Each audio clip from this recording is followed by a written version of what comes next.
ಹರೇ ಕೃಷ್ಣ. ಕೃಷ್ಣನಿಗೆ ಪ್ರಿಯವಾದ ಗೋಪಿಚಂದನದಿಂದ ವೈಷ್ಣವ ತಿಲಕವನ್ನು ಹೇಗೆ ಹಚ್ಕೊಳ್ಳೋದು ನೋಡೋಣ ಬನ್ನಿ ಫ್ರೆಂಡ್ಸ್. ಒಂದೆರಡು ಹನಿ ಸ್ವಲ್ಪ ನೀರು ತಗೊಳ್ಬೇಕು. ಇಷ್ಟೇ ಸಾಕು, ಇಷ್ಟಾದರೆ ಸಾಕಾಗ್ತದೆ. ಆಮೇಲೆ ಗೋಪಿಚಂದನನ್ನು ಸ್ವಲ್ಪ ತಿಕ್ಕಬೇಕು. ಅದನ್ನು ಚೆನ್ನಾಗಿ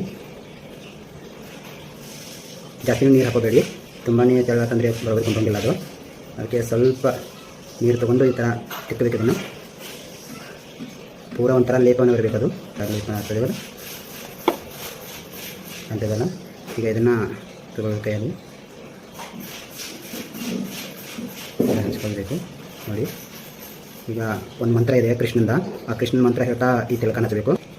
ಓಂ ಕೇಶವಾಯ ನಮಃ, ಓಂ ಕೇಶವಾಯ ನಮಃ.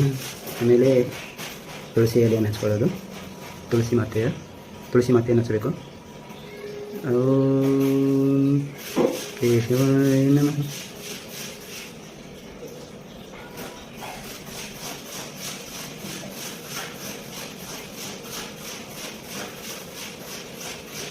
ಓಂ ಕೇಶವಾಯ ನಮಃ.